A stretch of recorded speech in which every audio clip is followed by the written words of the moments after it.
एक चीज़ और है, आप लोग चाहो तो कर सकते हो, अच्छी चीज़ है।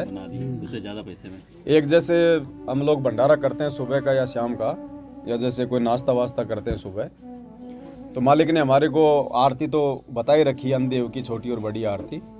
गुरु जी को तो भोग लगाते हैं हम, छोटी भोग की आरती के साथ में भोग लगाते हैं भाई। जिस दिन हम लोग बड़ी आरती के साथ लगाते हैं उस दिन तो हम लोग कोई अंधेव की आरती करते नहीं, क्योंकि सारी उसमें आ जाते हैं। बाकी छोटी आरती के साथ भोग लगाते हैं, उसके बाद भंडारा खाते हैं, नाश्ता करते हैं, छोटी अंधेव की आरती करते हैं, बड़ी अंधेव की आरती भी करते हैं। तो नाश्ता या भंडारा करने के तुरंत बाद में कुल्ला वाला करके, और सबसे पहले हम गुरुजी का धन्यवाद करें, गुरुजी को हम दंडवत प्रणाम करें। हाँ, ये परमात्मा आपके फेंके हुए ये टुकड़े आपके दास को मिले, आपको इसके लिए परमात्मा अनंत कोटि धन्यवाद। परमात्मा अपने दास पर भक्ति करवाने के लिए इसी प्रकार से दया बना के रखना। तो तुरंत हमने दंडवत करके खाना खाते हाथ उठ धो के गुरुजी को सर्वप्रथम दरबार में या जहाँ भी है दंडवत प्रणाम करके हमने परमात्मा का धन्यवाद करना है। उसके बाद फिर हमने अंधेव की आरती करनी, बड़ी वाली, कहीं भी बैठ के जैसे भी है। तो खाना खाते तुरंत परमात्मा को सबसे पहले दंडवत, कि परमात्मा आपने जो टुकड़े फेंके हैं इसके लिए आपका धन्यवाद। खाने के बाद हाँ, खाना खाना प्रसाद जिससे परमात्मा जो है वो प्रसन्न होता है। ये भी बोल सकते सर भगत जी, जैसे कि पाया प्रसाद मन हुआ थीर, तो पहले आपने उसकी अन्न की महिमा कर दी ना, बाद में परमात्मा की महिमा कर रहे हो। आपने भगत जी अंधेव की आरती अलग है, परमात्मा का धन्यवाद अलग कभी है। साहब का नाम आता है लास्ट में, इसलिए वो अपने आप अपने रूटीन में पड़ जाएगी। दास को कम से कम परमात्मा का धन्यवाद 2 साल से कर नहीं दंडवत तो मैं भी कर, लेकिन अन्नदेव की आरती करने के बाद जाके करता हूँ फिर। पहले आप नहीं, पहले दंडवत करो, उसके पहले बाद दंडवत बोलो। होगा। अच्छा अच्छा अच्छा। चाहे कहीं भी हो, ऐसा नहीं दरबार में हो। अब जैसे हम लोग 3 समय की आरती करते हैं, दंडवत बाद में करते हैं पहले करते हैं? हाँ, पहले भी करते हैं और बाद में भी करते हैं ना। तो दंडवत पहले होता है। दंडवत यानी सबसे पहले अपने गुरु जी को समर्पण। दंडवत करते थे, लेकिन अन्नदेव की आरती करने के बाद। भाई दिया हुआ तो हमने भगवान का खाया हाँ, ना, हाँ। तो पहले सबसे पहले गुरु जी को धन्यवाद। अब ठीक है, वो अंधेव के माध्यम से परमात्मा दे रहा है, तो वो तो एक माध्यम बना ना अंधेव। तो अब देने को तो, अब जैसे देने को तो तीनों लोगों में भगवान दे रहा है, लेकिन ब्रह्मा विष्णु महेश के माध्यम से दे रहा है ना। तो वो तो खाली निमित्त बने हुए हैं, वो ऊपर से आदेश है इसलिए दे रहा है, जिसके भाग्य में जितना है। देने वाला कौन है? परमात्मा है।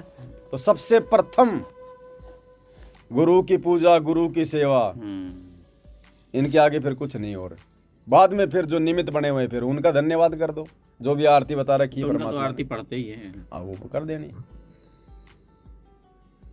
सबसे पहले गुरुजी का धन्यवाद, क्योंकि हर चीज में हमारे गुरुजी शामिल है।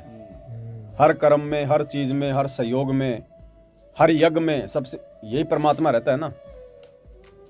यज्ञों में परमात्मा ही तो रहता है इस रूप में, सतगुरु। तो सबसे पहले इनका धन्यवाद हम करें। दास को करते हुए 15-20 दिन हो गए। दास की जो परिवार में जो बहन जी है, जो भगतमती है, उसने शुरू किया ये। हमने कुछ दिन देखा, ये अच्छी बात। फिर हमें भी अच्छा लगा, फिर हम भी करने लग गए। प्रेरणा 2 साल से है। फिर हम भी करने वैसे तो धन्यवाद और दंडवत तो हर भी चीज का करना चाहिए। कोई भी चीज आपका अच्छा होता है, उसमें हमारा यज्ञ भी तो बन रहा है ना। हमें दिक्कत क्या आ रही है? अरे जो अश्वमेघ यज्ञ करने के लिए पांडवों ने अरबों खरबों रुपए बर्बाद कर दिए और उनका पाप भी नहीं कटा, वो यज्ञ का फल हमें एक दंडवत करने में मिल रहा है। तो दिक्कत क्या है? इतनी आसान कर दिया भगवान ने, फ्री में हो रहा है ना। एक यज्ञ है धर्म की, दूजी यज्ञ है ध्यान, तीजी यज्ञ है हवन की, चौथी यज्ञ प्रणाम, और 5वें ज्ञान की। तो प्रणाम हमारा यज्ञ बन रहा है ना। देख लो कितना कितना सहज कर दिया परमात्मा ने।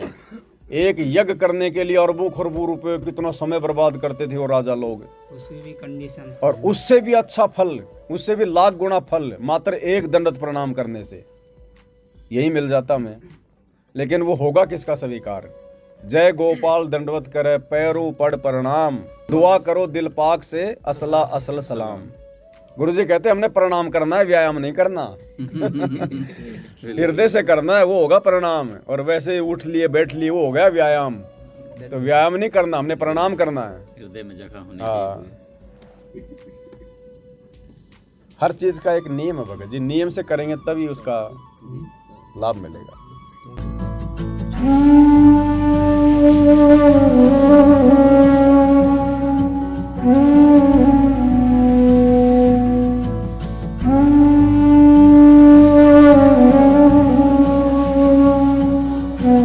है।